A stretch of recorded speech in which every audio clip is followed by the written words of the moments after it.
Welcome to Strategy Sessions by Thirsty Bandit Consulting. Episode 7, Training and Development.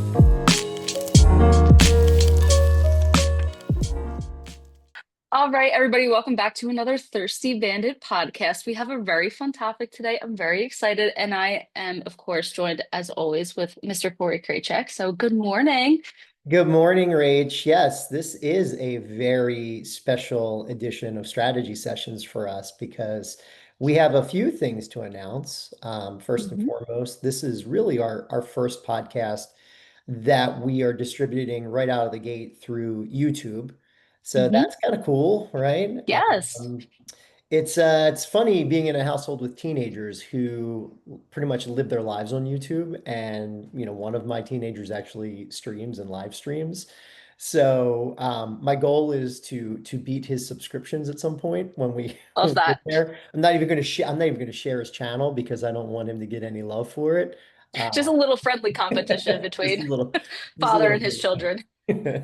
But as you know, prior to this, we were sharing our content through our website, through snippets on LinkedIn and social media, and then through your typical podcast channels. So Apple, Spotify, Amazon podcasts, we're all picking up our feeds, which they still are, but now we'll be fully integrating in the video content to YouTube. So this is an exciting first for us.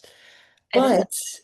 I think probably the more important news, well, equally important, we'll say, is the fact that we also are in process of having a really exciting collaborative partnership with one of our industry leading publications. The Grapevine magazine is pretty prominent in the wine industry. They tackle a lot of vinicultural, in tasting room, in the vineyard, in the production facility, I mean, sort of holistically from vine to wine, shall we say. Yes. And our relationship with them is inclusive of doing some fun articles and content. And I believe, right, we have one that's already queued up for the next issue for them.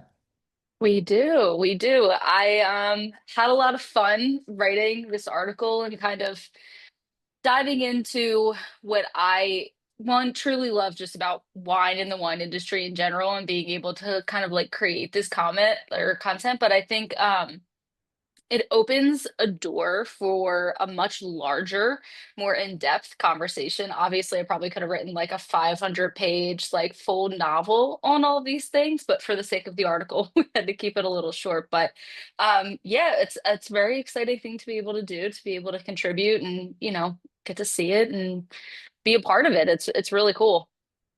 Yeah, and if anyone has listened to our previous episodes and podcasts, including one that we just recently did not too long ago, on wine education, although that wine education podcast really focused a little bit more on customer experience, the value of just generally wine education, either if you're in industry or out of industry as a consumer. So, this article that you're writing for the Grapevine, which is done now, really tackles wine education, but more from a staff training and development perspective. And I think you and I are really strong advocates of training and development for tasting room staff because it really impacts every single aspect of your business, whether it's you want to sell more glasses, you want to sell more bottles, you want brand ambassador development, you want to grow the brand in general, you want the world to be perceiving your brand in a certain way. It all comes back to that front line, right? That tasting room. But it's hard to get your arms around, right? I mean, it can be a daunting task if you are building a tasting room for the first time or you're revamping a tasting room. And some of these things we know really well because some of our clients are Mhm. going through these things right now. So, I mean, what would you say, right? I mean, what do we usually tell folks when they're just trying to get their head wrapped around? They're like, I got 1,000 other things to do, but I also have to figure out how to train the staff. What do I do? Yeah, it's It is a lot because there's so many different pieces that like need to go into it. There's like the dialogue and the language, there's knowing your product, there's all these different things. So I think probably the easiest thing to do is to just start within your portfolio, like concentrate on the grapes that you work with, the styles of wine you produce, and give yourself a foundation with your own product. Like really give yourself the research. Where does this grape come from? How does it drink from your AVA or region? And then have a little bit of a comparison. I think that's one of the big things that help when people come in to a tasting room and you ask them what they like to drink, and you get the I drink California cap. Fantastic. Love that for you. But we need to be able to have the conversation of, well, okay, we're located in this location. This is how it's going to drink in relation to this. So I think really knowing at your core what is on your portfolio and being comfortable in it. It's like making a sandwich. I always make this analogy, right? Like we have to start with a cheese sandwich and then we can layer as we go. So if you can get comfortable with your portfolio, the style of wine you're producing, the grapes that you've got, it's a good blueprint to start branching everything out from. But it's that core, I think, identity that people need to kind of get down first. Yeah, so don't send your brand new staff home with the Kevin Zraeli Wines of the World book and say, read this, No, no, figure it that's out, terrifying. That's right? Yeah, terrifying. it's Yes. overwhelming. It's overwhelming. And the reality is the industry is so broad and regions vary so wildly that you really do need them to be an expert in what they're selling first and foremost. And there are logical offshoots for educational opportunities beyond that. But if they don't know the local terroir, the microclimate, the varieties that grow well in this region, and the typical style that it produces, then you're really at a disadvantage. Who cares if they can talk about a California cap? You know what I mean? Right. It's not gonna be useful in an East Coast tasting room, right? No, So yeah. no, it's right. Like it's not gonna necessarily like transcend into like what they're trying to do. Eventually, sure, yes, we can do the pros and cons and like have that weighted scale and go back and forth. But to start, just like block it out, blinders, focus internally on what you produce. Yeah, and I would even go back a little further than that because some clients have established staff that have come along, right, through time, through the evolution of their tasting rooms, or they're hiring people that are coming in with maybe a WSET certificate or diploma, right? So they're going to come in with preconceived notions or they've worked other tasting rooms before. So it's kind of nice to strip it back because they're going to come in with their own opinions and tidbits that they want to share, which is fine. But if they don't know the source material, if they don't know what they're selling, then you're still going to be at a disadvantage. We have always encouraged just hiring the best candidate, not necessarily looking for what is on a resume with wine experience, because so much of this can be taught and trained, and you're almost better farm systeming it sometimes, where you bring them up through the ranks and they just need to have that je ne sais quoi, right? They need to have that desire to learn, the enthusiasm and passion to understand the industry, and they're going to typically be a more apt pupil than somebody that's maybe coming in with 5, 10 years experience that has their own impressions of the region and what they drink and what they think that the consumer should be doing. Yeah, I think a lot of it too. I mean, I just said this to somebody the other day.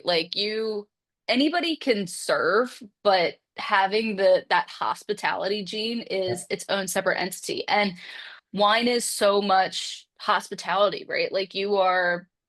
That's kind of the crux of all this, right? Is that you're opening a tasting room, you're revamping a tasting room, you have people coming in. The foundation is kind of part one, and then like the execution of it is part two. Like people come in, and I think the enthusiasm from the staff and how pumped they are to talk about the wine goes a really long way. So you have to, even if you're revamping, like find a way to get the staff excited about the wine again, get them kind of geared into it. And I think that kind of trickles from the top down too, is if you have management and people that are in higher positions of power that are also pumped, people can feel that. And to take the time and to learn and all the dedication that comes with it. But it really is so much hospitality based to go out of your way to give a little extra, to give an extra kernel of knowledge, an extra taste of something else. Like that is what takes a tasting room that is like good and solid to excellent. It's what people Mhm. want to come back for because the wine is one component, right? Like you can have the best wine in the world, but if your staff is lackadaisical and they don't care and they're hands off, no one's coming back. No one's Yep. coming back. They're coming back for your people 9 times out of 10. And I mean, obviously, wine, of course, but like they're coming back for the experiences that they had and for the connection that they're building with the staff. Sure. And we loosely throw that experiential term around today, right? I mean, we Hmm. use it a lot in describing what we do at Thirsty Bandit, but it's such a buzzword. But the reality is just wine by nature is experiential, and Hmm. experience sells wine. And, to just touch on, to go back to something that you said at the beginning of this podcast, which is, you don't need to overwhelm them with all of the information in the world, right? You just need to focus on the things that are very specific to your portfolio to start. And then you can Hmm. go from there. I think a lot of that is also imparting confidence on the staff so that once they are able to learn this small amount of information, they can then weave that into a conversation with clients, right? So they're not just regurgitating or like it seems like they're reading from a spec sheet. Well, this has mallow, this is, 12.5% alcohol. They need to be able to be conversational in nature. And I want to pull a line from your article that you say in one of the paragraphs where you say encourage them to fold the wines into your portfolio into their everyday life with their favorite dishes and foods. This is talk a little bit about that, right? It's not just about the wine and the tasting notes behind the wine. No, I mean, this is like truly a belief system for me is that like if the wine is not a part of your love language, if it's not in your life, people can feel that. So one of the things that I have everybody do that I train is like, I need you to come to me with 4 dishes that you love, that you make, a parent, a spouse, a partner, a sibling, whoever makes it. Give me your top 4 homemade comfort dishes, and we're gonna find a wine because we can rattle off generic, like a Sauvignon Blanc with like sushi or like a, goat cheese and feta or whatever. Like they're easy kind of like placeholders. And I think too, when you talk about wine and food pairings, everyone's like, well, it's steak on a Wednesday, with like a full bodied cabinet. It's like, look, I'm tired, right? So like we need to talk about realistic food pairings, like how we're eating during the week, like if it's Friday night pizza night in the Kraychek household, which it always is, or if it's just like Chinese food on a Monday, like there's a wine for that. So getting them to come in, tell me about the dish. All right, now let's talk about the wines on portfolio. What would you use for it? And then when they go in to deliver the tasting and they're talking about the wine, they can get excited. They can talk about, my dad makes homemade pizza from scratch. My mom's beef stew recipe is one of my favorite things. And I always talk about that in relation to Pinot Noir, some like earthier red wines. And people are like, well, can I come to your house for dinner? What are you doing for the holidays? Do you make house calls? Like, and it gives them, I think, a very realistic approach on how they can use wine in their day-to-day lives. And it doesn't necessarily need to just be like special occasion or holiday. It can be Friday night pizza night. It can be Tuesday night leftovers out of the fridge or whatever that is. But it gives them, I think, a kind of sense of like kinship with the wine, and it makes it feel like it's theirs in a way. Mhm. And Yeah. they feel so much easier talking about something that they use it with. Well, and food is so personal. And Yes. all of us, just like our wine preferences, right? We have things we love and we have things that we don't like so much. And we've got these stories that are just natural offshoots of food experiences. So if you're able to tap into that through your staff, one, it makes every single staff person have a different story to tell, right? While they are sharing what should be static information about the wines. Hmm.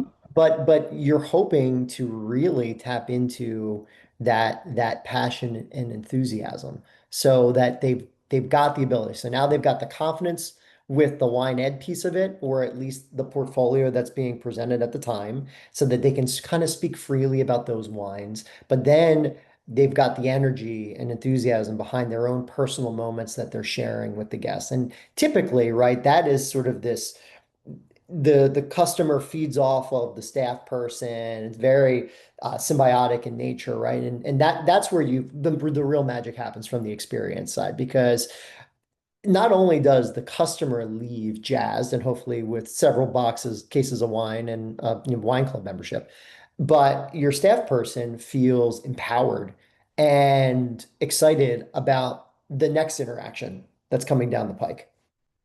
The light bulb moment, I think, is one of my favorite things, is when you do have those people come in and you can connect with them so deeply. And two, you have to remember, like, anybody in a tasting room has to remember that the person coming in and sitting at the bar, everybody has a different level of wine knowledge. That could be rudimentary, they could be a pro, they could be like a self-proclaimed pro, like they could be whatever that is. So to be able to, one, make the connection and then maybe teach them something they didn't know, even if it was something small, you have that link to them. They are pumped because they learned something new.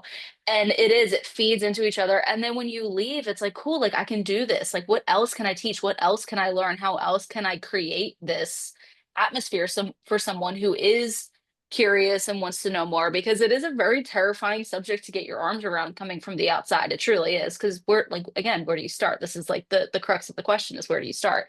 So to be able to have staff that feels empowered and excited and layered with knowledge and armed with it, like it just really, the ball keeps going, and then they want to grow and they want to do Yep. more. And then that's when you start talking about WSET and like certifications, and like you take that and then you foster it and then you let it grow, and then you have a whole wine ed program that you're building at that point. Yep. All right. So to recap, folks out there thinking about revamping their tasting room and their personnel or opening a tasting room, first, just breathe. It's going to be all right. Yes. 3 deep breaths. It'll Right? be fine. Make sure you've got the right people. Make sure that you're looking for intangibles and you're not just chasing people with wine certifications, because I think that is a big pitfall. That doesn't mean that those people can't bring value, but when you're trying to build out a staff, you want them to deliver your wine experiences the way that you want to deliver them. And that doesn't necessarily mean you need somebody with a long list of credentials. Um, then it's start simple, right? It's just Mhm. focus on your portfolio, focus on what's on your shelf, what you're pouring behind your bar, and get them comfortable with that, right? And then it's making sure that they've got a story to tell. They've got the ability to go in and out of the wine education piece and engage customers in a manner that puts them at ease and gets both your staff person and the customer excited about what they're drinking and what they're talking about, right? And then at the Mhm. end, it's close the deal, right? I mean, that Yep. we shouldn't gloss over that piece of it, because No. closing from a staff training perspective, within, why are we teaching them wine ed? Like, why are we training them at this point? Well, the whole purpose is to sell bottles, right? Right. Let's not kid ourselves here.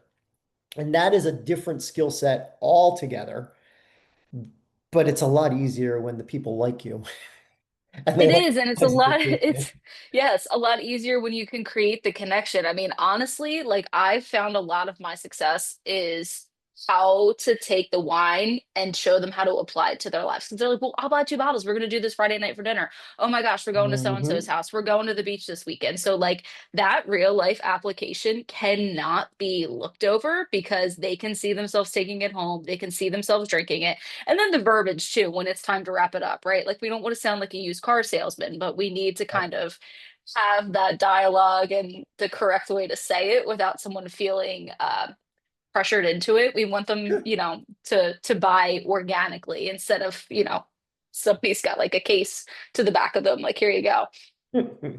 Yeah, it's sales with substance, right? Yes. And I'm gonna conclude this with the last lines of your article, which say that the commitment to knowledge and care is something that your guests will notice. And remember, because in the end, it's not just about what you pour, it's about what you share. And I think that that is so true that they will pick up on the authenticity, they will pick up on the excitement, and they will use that to decide if they are going to buy then, come back at a different time, and share the experiences with others. But Mhm. it's so much more than just delivering on the education piece. 100%. So you pack a lot in this article. The fall issue of the Grapevine magazine will be coming out very soon, and really excited to see it in print, or Me too. in on screen, I should say, right, as Yes. the digital copies. And we look forward to contributing more. We're excited about this relationship with the Grapevine and Cindy and Jeff over at Bricker Publishing. And we will be tackling a bunch of different topics. A lot of the topics we do in the strategy sessions podcast will be translating over to some fun, engaging articles. So, Rach, as always, this was super fun. Get in, dip our toe into a little bit, have a chat. No big whoop. No big deal. It's just only my favorite thing to talk about. So no, it's a treat. Always, always. I enjoy these very much. All right, guys. Well, we will see you next time. Until then, enjoy yourselves and maybe think about some of these things we were saying when it comes to staff training and development. Take care. Yeah. Cheers.